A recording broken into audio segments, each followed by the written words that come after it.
In 1956, Nigeria discovered oil.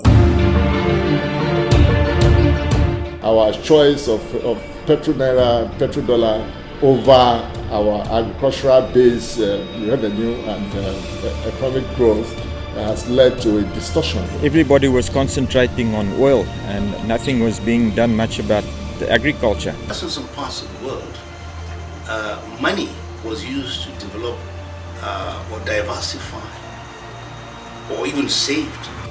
She quickly forgot the massive potential wealth locked up in her rich, fertile lands. Huge potential. If I look in my environment what the farmers are doing, huge potential. In the span of a few short years, her groundnut pyramids of the north quickly disappeared as all attention was turned to the oil rigs of the Niger Delta. By the year 2000, the price of oil became unstable, and with Nigeria's depleting oil reserves, it was becoming evident that its oil-based economy was not sustainable. Problem for us then was there was no proper planning, because we could have still used this oil money to develop agriculture. To answer the question of an uncertain future, there was a need for the country to return to its agricultural past. And in 2005, Kwara State found a way to mine its green gold.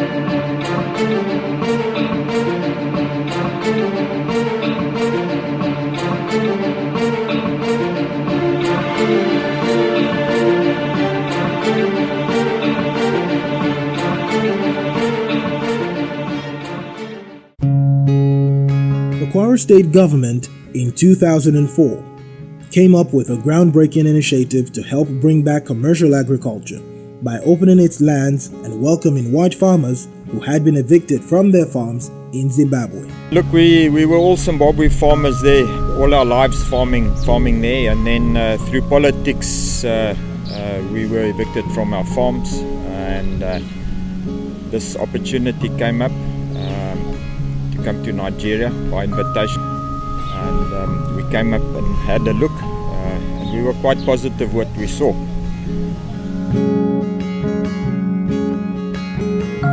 So what you have in Shonga today is a success story. We have a commercial agricultural venture that is driving, production in the state. Shonga has probably one of the largest poultry establishments. The products are seen everywhere, even beyond Kwara. We have large expanse of production in maize, we have production in soybeans and so on. And what we're trying to do is to also get that model replicated in smaller units across the state. And so the Kwara State has done well and is still, not resting on its oars, is doing so much more to ensure that Kwara is one of the major producers of food in Nigeria. Well, we were invited in the year 2005 by the Kwara State. We were very well received and asked to come to this area and to see what could be done with this land. When we got here, the land was very virgin, a lot of bush, we cleared the bush, and then decide on which was the best routes to take and what crops would be best for the area. The state did want to try dairy, because there is very little dairy in the country at the time. And so I volunteered for that, having dairy experience. And we imported 170 Jersey cows. They flew into a lorry, and we brought them here. That was in the year 2008. We now got over 800 cows.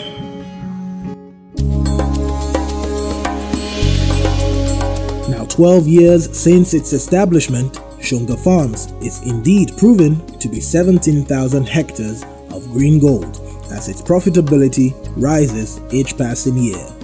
We are getting results. For example, now, when we got there, Even the Nigerian national average yield of cassava used to be about 10-15. Okay? Ireti farm on Shonga farm was the first farm in Nigeria that produced 60 metric tons per hectare of cassava. So, in collaboration with IITA Ibadan, and we have a national awareness that no, so cassava can yield up to this one if we have good farming practices. What you see here was bush before we came, but we persevered. We've built it up into a very good business. Our farming is doing well. We're growing a lot of hectares of crops.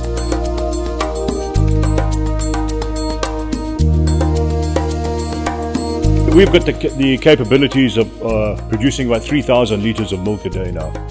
That's a drop in the bucket. It's nothing really nationally. With that in mind, we have taken on a project here of producing a local dairy breed. Now, Kenya have done this, Brazil have done this, whereby you take a breed, or you take a couple of breeds, mix them to try and get a breed which is more suitable for the area you live in. My Jersey cows are not really suitable. They're weak under these conditions, and we have to keep them in sheds and keep them inside just to keep them alive.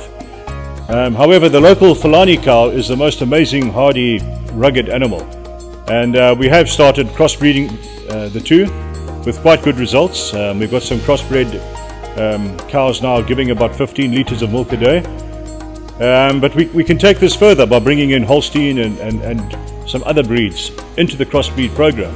But that is not a quick fix. That's going to take 10 years before we have a suitable breed. But only by doing that can we now have a dairy animal which we can put out into Nigeria, which we don't expect to die.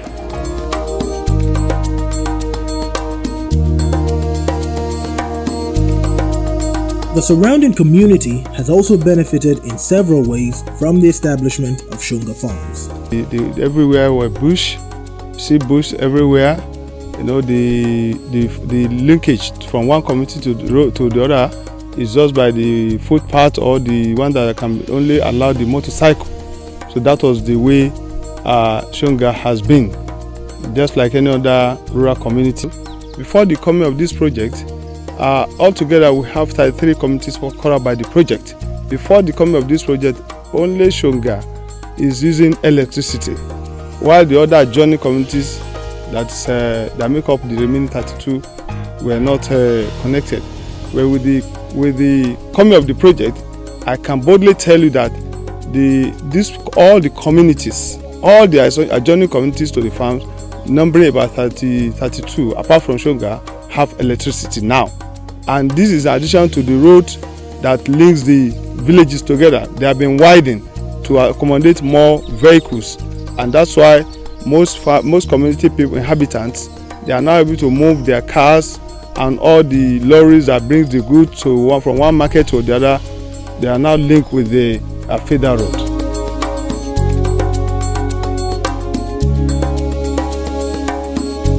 The locals have been tremendous. I like to believe it's been a win-win situation. We have brought NEPA to their villages, boreholes to their villages, which we put in personally, and provided employment. The locals are farmers, and we take that. We like to work that in with us because they need time to go back to their own farms. So for that reason, they work for me until about 12 o'clock in the afternoon, and then go back to the village and work in their lands in the afternoons. And that works very well. They earn a salary and they're still farmers. We have set up a Kwara Agro Mall, which is a one-stop investment destination which is a one-stop shop for meeting all our farmers' needs. From the Agro Mall, the farmers can get seedlings, improved seedlings, they can get inputs, they can get fertilizer, they can get off-takers. So from that coordination center, we're able to achieve, an efficiently run agricultural system. So the state government has put all of these structures in place. Today we have an agency, like a committee, that is driving agriculture, and it is coordinating all the aspects of agriculture, from the farmers' needs to the off-takers to the input supply, to the organization of farmers, land allocation, land identification, and everything is within a well-knitted program that shows that the state government is conscious about, improving agriculture. And Kwara State today is probably one of the leading states in terms of agricultural development. The economic and social development of the surrounding communities has also helped foster a peaceful and cordial relationship between the farmers and the community. A significant percentage of the population is employed by the farm.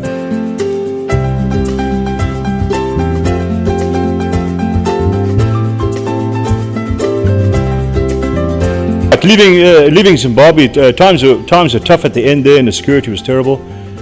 We came here on a fact-finding mission first. We came up to see the area, see the people, and we realized by moving in here we could cause the same problems as we had back there. But we were reassured by all, from the mayor to the Kwara State, the mayor, and then the locals themselves, that would not be the case. And because we were going to benefit them as well as hopefully benefit ourselves, we could see a win-win situation. And on the basis of that, we came up here. And I must say, the locals have been very accepting. And as I said earlier, we are very conscious of the fact we must bring them along with us. They must come along with us on this ride, and to try and improve the situation for both of us. There was massive employment for the people because there was a lot of plant clearing, there was a lot of, also land preparation. And so for the first time, I would see near maximum employment for the youth. Then of course, as they got a bit more sophisticated with equipment, got more mechanized, then eventually they started in a few more people, but not before they've imparted some strong signals in terms of how to farm modern farming. And that's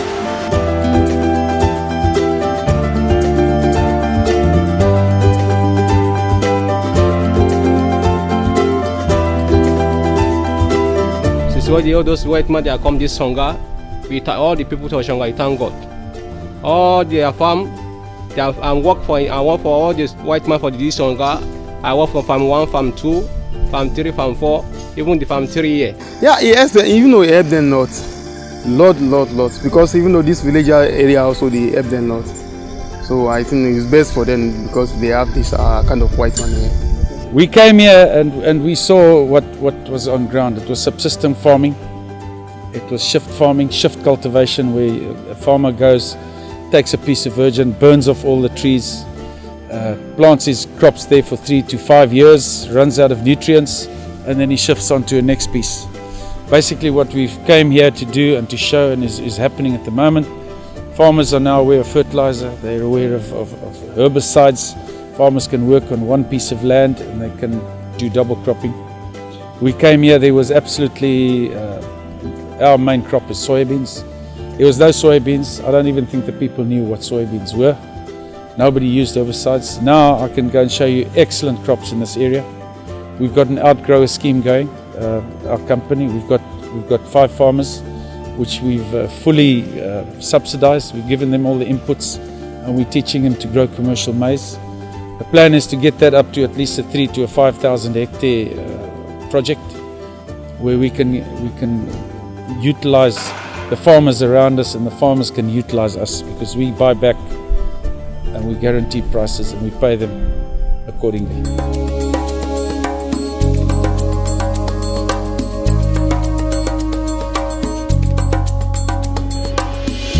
Kwara State has been a development partner of Shonga Farms from the onset, and are still as committed as ever to ensuring that it realizes its full potentials. Now, Kwara State is a state that has comparative advantage to grow almost anything. But the state is currently concentrating on rice, cassava, maize, soya beans, and cashew, castor oil. We can grow a lot more things like potato and other crops, but we are concentrating on those 4. And the Kwara State is running, integrated programs that supports its desire to be an agricultural investment destination. In Kwara today, we have what we call the off-takers demand-driven agriculture, which is a scheme that drives production. It empowers our farmers and encourages them to produce. Now the off-taker scheme drives production. So we have people who are off-takers who come to Kwara to buy off what our farmers produce. So that eliminates the risk of our farmers having to look for markets. It eliminates the risk of our farmers having to look for storage. When we started, when the banks came in, 75% of the shares were sold to the 5 institutional investors that came in then. The Legacy Film Bank, Legacy PHB, Unity Bank, GTB, and the Legacy Intercontinental, now Access. So they all came in with equity and debt investment, and they got 15% shares each. So 25% was left for Kwara State. Now, going to the current status, we have allowed the farmers to buy out the banks. So the only thing they have left in their investment is the Kwara State Government portion. They are ultimately owned by the farmers and their new partners. Shonga Farms currently produces and exports some of its products, but with the right support, a lot more can still be done. Today we are at the verge of accessing the CAX loan, £1 billion to drive agriculture. And what we're doing now is that we are building a platform, a sustainable platform that ensures that the farmers get value, the farmers get access to inputs, get access to seedlings, they get access to finance. We need better finance, better facilities, cheaper finance, and more accessible finance. For the small guy, where I come from, you had to give some security to get a loan. It doesn't apply here because, as I said, shift cultivation. Give people tenure to the land, use it as security, and you can get and also cheaper finance. Not only for the small guy, also for the bigger commercial farmer. This country has got the potential to export crops. We're on the same lateral as Brazil and America. Those guys are all exporting huge crops. We are importing, we are buying. We should be in a position where we must sell, don't buy.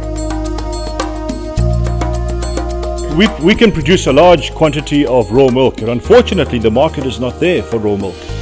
The larger companies such as Wemco in Lagos would like to take the milk, but that's about 400 kilometers away, and the logistical side is quite difficult. Locally, there's no real cold chain in place to accept the milk.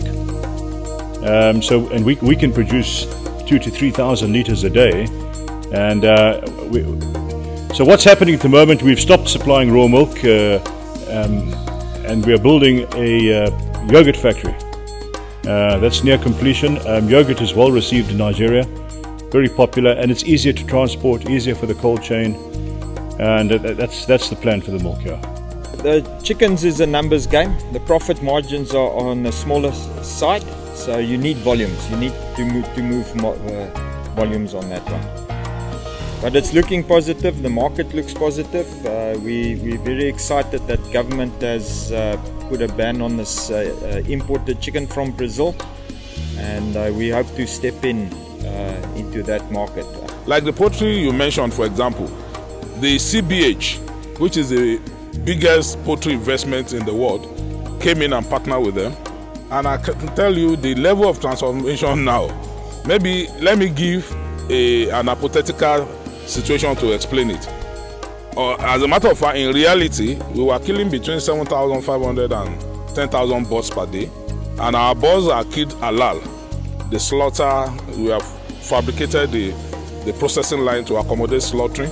So they kill about 7,500 to 10,000 birds before, and now we are moving to 38,000 to about 42,000 birds per day. So you can see the leap. And besides that, we have brought in our own hatchery. Either two, we used to buy from CHI, Amobin, and a couple of them that we feel we can trust. But today, we have our own hatchery on ground, and is adjudged to be the biggest in West Africa to date. The dairy too, we have a partnership with Nutrisima. Very soon the factory will kick off, and we'll be exporting cheese to the neighboring West African countries. And a couple of other things are happening. I'm so glad to be part of the story.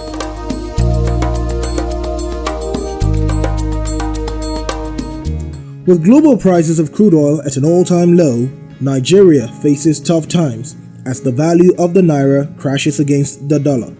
And as such, the export value of Shonga farms is not only critical to the Kwara State economy, but to Nigeria as a whole.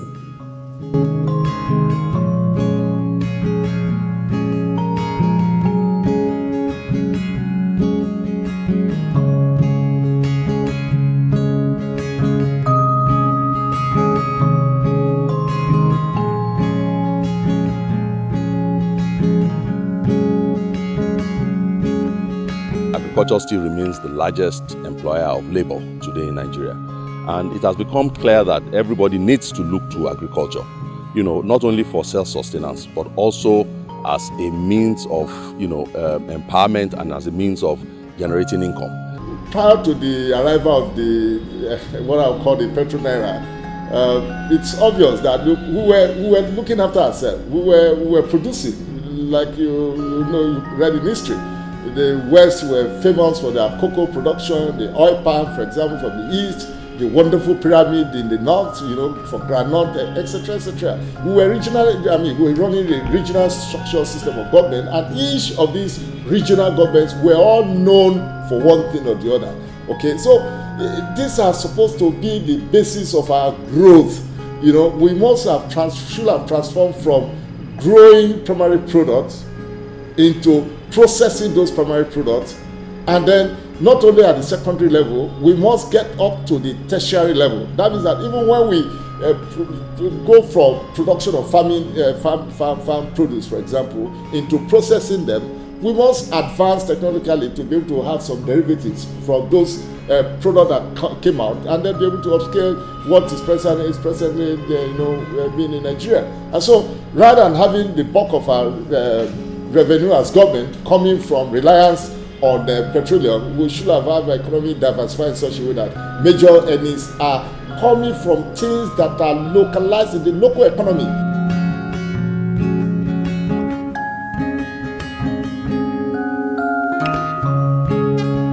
I think it's,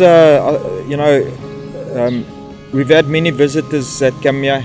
They've seen what can be done. If I take across the river, Niger River, we've got Sunti farms doing sugar. So everywhere there's agriculture starting to spring up in big scale. And the future for us here too is to empower the local producers, which we've already started doing this year on an outgrower scheme, where they can grow the maize and soya beans, and we will purchase it from them. So we in conjunction with Kwara State Government, we're trying to push the outgrower scheme.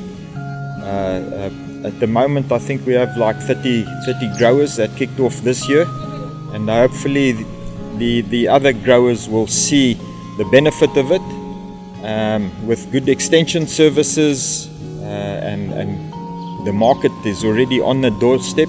We pay cash for their produce, whereas if they sell it through traders, they can wait anything up to 3 months for their payment.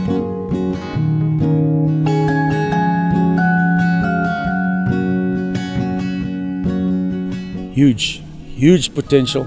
If I look in my environment, what the farmers are doing, huge potential. It's a free asset in this country to everybody. The guys are sitting on the land. There's land that's not being utilized. All they've got to do is get the right resources, the right inputs, and they'll be kings on their own farms.